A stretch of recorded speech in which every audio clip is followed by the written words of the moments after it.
At yun nga no, mga kabayan, pag-usapan naman po natin na eto pong walang kadala-dala. Ito po si Laila de Lima, mga kabayan. Ha?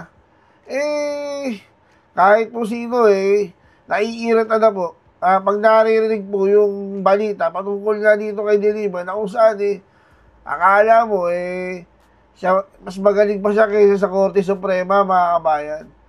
Mantakin mo, sinisita po ang Korte Suprema kung saan siya humingi ng lisensya para maging abogado. Ha? Kung baga sa mga abogado, yan yung pinakamataas na mararating mo Sisitahin mo? Bakit? Mas magaling ka ba? Di mag-apply ka na lang na husgado ng Korte Suprema kung sa tingin mo mas magaling ka. Napakatindi rin dito ni Delima, mga kabayan may questionin mo ang Korte Suprema dahil nanghihingi pa ng sapat na ebidensya sa inyo. Sasabihin mo, sobra-sobra na. Sobra-sobra naman ginagawa. Natural.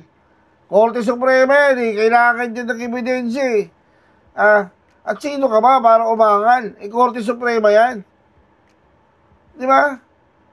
Ang hirap sa atin Kapag pumapabor sa inyo, parang sabi kayo, merong batas sa Pilipinas.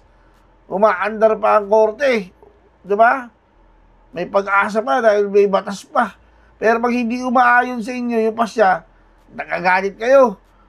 Sabihin nyo, nababayaran na yung Korte Suprema. Nababayaran yung batas. Di ba? Usang gala. Yung naratibo ninyo obvious na Laos na kayo, kaya nga di ka nga tumakbo ng senador dahil hindi ka manalo-nalo Di ba? Kaya nga nag-congressman ka na lang Tapos anong ginawa mo? Anong party list mo? ML? Kaka-ML mo yan Kaka-Mobile Legends mo yan Di ba? Kaka-ML mo, nabugok na yung utak mo. Ha? Mantakin mo, questionin mo ang Korte Suprema. Samantalang ikaw nga nakiapid ka sa may asawa, pasalamat ka hanggang sa ngayon. Attorney ka pa rin. Oo nga, kung bakit hindi ka pa tinatanggalan ng lisensya samantalang si Ganon, nagsalita lang ng bobo Diba? Wala na, tanggal na lisensya samantalang ikaw. Diba? Tapos sasabihin mo, apprentice ng pamuban, kahinaan ng babae, kalukuhan mo, attorney kang naturingan ikaw yung unang lumalabag. Diba? May asawa, kinabitan mo Dapat, magpasalamat ka, hindi ka pa natatanggalan ng lisensya. Magpakumbaba ka, hindi yung mas magaling ka pa sa Korte Suprema. Napakatindi. Ito mga kabay, panuulin nga po natin yung ulat dyan ng Net25 patungkol nga po dyan sa pagmamataas at pagmamalaki ni Lima sa Korte Suprema. Ito mga kabay Ang Kamara, doon sa tinalakay natin nung isang araw, may kinalaman doon sa modified report ng COA. Unmodified opinion. Yes, modified opinion. Ito. Nasaan na ba yun? Ito po. Naglabas kasi ng pahayag yung nag-imbestiga sa Kamara de Representante, yung House Committee on Good Government, sa pangunguna po nitong si Congressman Joel Chua. Sabi niya, hindi umano mabubura ng unmodified opinion ng COA sa financial statements ng Office of the Vice President o OVP ang naging pag-question kung paano daw po ginastos ng tanggapan ng Vice Presidente ang kanila pong pondo. Binabanggit po nitong si Congressman Joel Chua at ni Congressman Terry Ridon, hindi po dapat malito o malinlang ang publiko sa paniniwalang ang isang unmodified o unqualified audit opinion ay nangangahulugan na tama ang ginawang paggastos ng naturang pondo. Ayon. Binigyan din po ni Congressman Chua na ang isyong binanggit sa impeachment complaint ay nakabatay po sa mga katotohanan inilatag sa mga pagdinig sa Kongreso at sinuportahan naman daw po ng ulat ng COA. At sinang-ayunan po naman ito ni Congressman Ridon ang naging pahayag ni Chua at ipinaliwanag ang technical, medyo technical ho kasi ibig sabihin ng modified tsaka unqualified, Ang technical na kahulugan ng audit opinion po ng COA. Binigyang diin niya ng opinyong ito ay hindi nangangahulugan, wala ng irregularidad na natuklasan sa mga hiwalay na aksyon ng COA. Nang tanungin kung bakit maaari bang gamitin ng kampo ang pangalawang Pangulo ang unmodified opinion bilang depensa laban sa impeachment, binabanggit po ni Kong Chua na hindi nito pinawawalang sala ang OBP sa kanila pong pananagutan. Binabanggit naman ni Congressman Ridon na ang ilang ebidensya, kabilang po ang kaduda-dudang paggasta daw po sa tinaguriang safe houses, ay nagpapakita ng nakababahalang larawan sa paggamit daw po ng pondo. Ayun. Oh. So ito pala, Nelson, ay qualified at saka modified opinion ng COA. Opo. So hindi pa lumalabas talaga kung ano yung naging resulta ng isinagawang audit ng Commission on Audit o ng COA. Tama. Ayun. Oho. Kasi ano lang, yung financial statements pa lang. Oho. Parang sinasabi ng COA na tama yung mga ibinigay na dokumento. Oho. Yun Opo. pa lang, hanggang dun pa lang yun. Yan. Yung mga dokumento ibinigay ng pangalawang Pangulo, edi yun pa susuriin ngayon. Oo. I-audit ngayon yan ng audit COA. naman, yung performance audit naman. Ayan.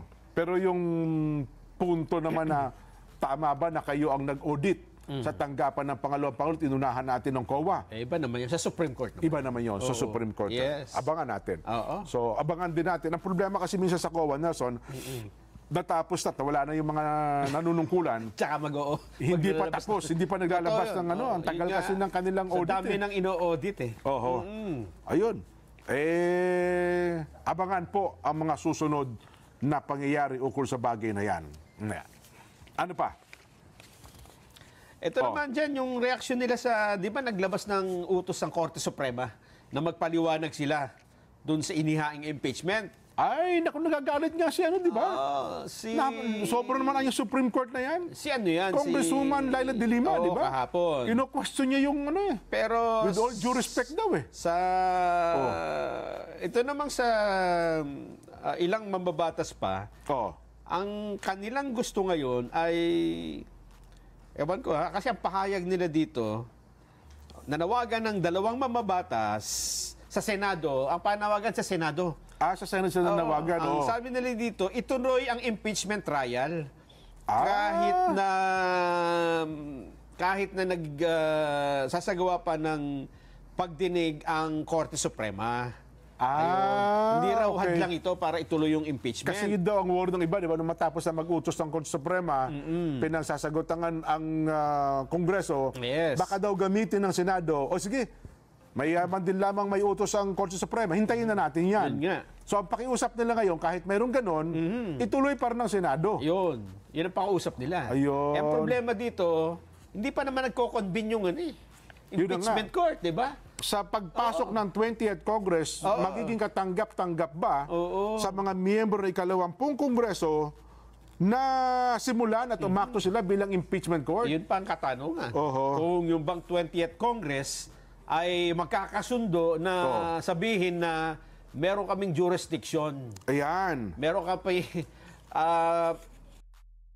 tagus pa sa amin, di ba? Oho. Yung ginawa ng 19th Congress ay pwede pa naming ituloy. Yung pa yung pagtatalunan. Yan. Itong ginagawa ng Supreme Court, wala, independent naman ito. Ayun na nga. Ibig sabihin, pwede itong tumakbo kahit hindi tumatakbo yung impeachment o kahit na itinutuloy nila. Oho. Di ba? Bagay. Kasi aabangan din natin yan. Nelson, ano ha? Kasi ang magiging debate nga dyan, halimbawa, may nag-raise ng kanyang pahayag. Tayo po ay mag-convene ngayon bilang impeachment court. Oo. Ang magiging debate lagi nga dyan, teka lang, bakit tayo magkukonvene bilang impeachment court? Ibig ba sabihin may carry over na yung 19 to papunta ng 20 Congress? Ayun. Ano bang sabi ni, sino ba yan? Mas maganda nga yung reaction dito ni Congressman Ridon ito, Terry Ridon. Si Terry, oo. Dahil di ba si De Lima, ang sabi niya ay... Abogado rin kasi yan si Congressman Terry Ridon. sabi ni De Lima, overreach masyado na yan. Sumobra na rito ang Korte Suprema. Ayun na nga. Pero Kaya tuloy nga na, ang daming nag-comment kahapon, nakita ko sa online, sa YouTube, ang daming mga kapwa nila abogado, ang binabati ko si Congresswoman Laila de Lima. Kasi hindi niya tama yun. Oo. Pinasasagot ka lang naman, di ba? Yun na nga. Wala pa naman desisyon. Baga ito si Kong Terry Ridon, tsaka si Joel Chua, abogado pareho ito Oo. Si ganun din naman si de Lima, abogado sila, di ba? Abagay, yun na nga. Eto ang sabi niya, Jen.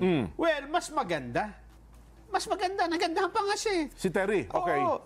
Para at least ma-resolve na itong issue sa 1-year bar rule. Ayun, Para at least tama. matanggal na sa isip at hindi na po magamit itong issue na ito para maantala pa ang impeachment complaint.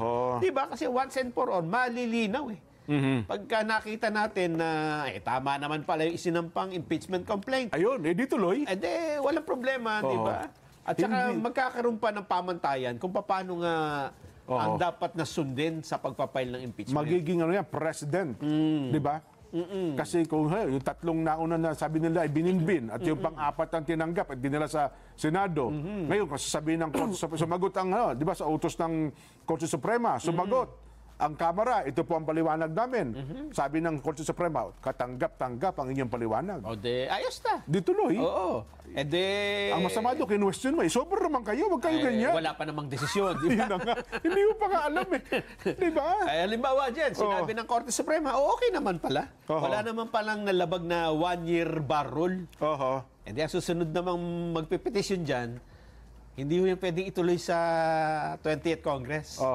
Kaya hinihiling namin sa Supreme Court na bigyan linaw kung yung bang impeachment ay tumatawid ng... Ayan, ang 20 Congress. May bago na namang usapin. Yun ang magandang Pagka naglabas ng desisyon ng Supreme Court, ay hindi dapat na tumatawid. Malinaw, di ba? Yun. Okay, sinabi, hindi. Continuing body kayo, so yung pinag-usapan, lalo kung impeachment, kasi hindi naman mga batas yan. Dapat tuloy yan. Yun. Malinaw. Ayun. Kung sinabi naman na, hindi dapat. Kasi kung ano man ang naiwan nyo ng ng 19th Congress, iba na dapat. Wala na dapat. Lahat na yan, pati lahat na ng ginawa nyo ay iba, kasi iba na. Pati yung isang taong, yung 1-year rule, provision, hindi mo rin magagamit na yan. Dapat kasi wala na. Sa isusunod na taon na yan.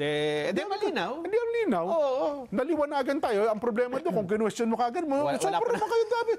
Wala pa naman. Dapat kaya ito si Senador, Congresswoman. Pero ito, binabanggit pa ni Kong Chuan Nelson, may mga nagtatanong niya kung dapat bang hintayin muna ng Senado ang desisyon ng Supreme Court bago simulan ng trial. Ngunit, iginit niyang walang dahilan para gawin daw po ito dahil wala namang inilabas sa temporary restraining order ng Supreme Court para po sa mataas na hukuman. Hindi naman kayo pinipigilan niya magdinig.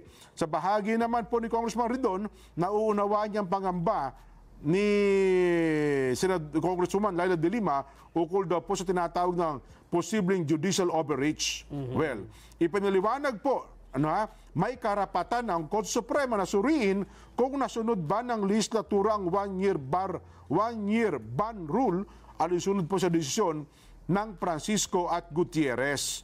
Ayon, ang hinihingi daw pong impormasyon ng Korte Suprema ay may kinalaman sa timeline at mga detalye ng proseso sa reklamong impeachment. Yun ang sana, bilang mga abogado, yun ang maayos na usapan. Kasi pagka may malabo, Supreme Court kasi maglilinaw. Question of law hinihingan kayo ng pagpapaliwanag. Hindi mas maganda, di ba? Kaysa bigla na lang sila magdesisyon nang wala namang pinagbabatayan. Ayan. Tsaka tayo lalong magtatampo. Diba? Tama. Habang kayo ay naghihintay dyan, dapat inaasikaso nyo naman ang inyong kabuhayan. At hindi lang yun, pati na kalusugan. Pati po ang inyong kalusugan. Kasi hindi po pwedeng... Baka nakanganga kayo sa impeachment. Nakanganga kayo sa mga sabungero. Pero yung bulsa nyo naman, walang laman. Tapos may sakit pa pala kayo. May sakit pa. Yan ang malaking problema. Yan. Pagbabalik namin. Yan ang pag-uusapan natin. Pag-uusapan natin. May ebidensya tayo niyan. May ebidensya. Para sa kalusugan at para po sa ating kabuhayan. Kumuha na po kayo ng ballpen at papel. Ba? Pati camera. Yan, pati camera. Maglalatag kami ng mga tagubilin para sa inyo. Magbabalik pa po ang saganang mamamayan. Di ba mga kabayan? Di ba? Kitang-kita kahit sino napapansin Yung kayabangan nito ni De Lima, kahit nga si Atty. Topacio Di ba? Dapat bilang abogado, alam mo kung saan ka lulugar. Di ba? Kung baka, estudyante ka pa lang, teacher mo, tinuturuan mo. Kaya ka naupo yan, yung mga yan, kaya ka nandiyan sa Korte Suprema at naging husgado, dahil nag-apply yan mga yan at nakapasa, di ba? At sila po yung mga tinuturing na nakakaalam ng batas, sigit pa sa inyong mga attorney, mga lawyer. Di mag-apply ka din, tingnan natin kung pumasa ka. Hindi yung ganyan, dinadaan mo sa social media dinadaan mo sa media. Napakatindi talaga, nakakairita ganyan na lang, no, mga kabayan. At magkita-kita pa tayo sa iba pa nating video. Paalam.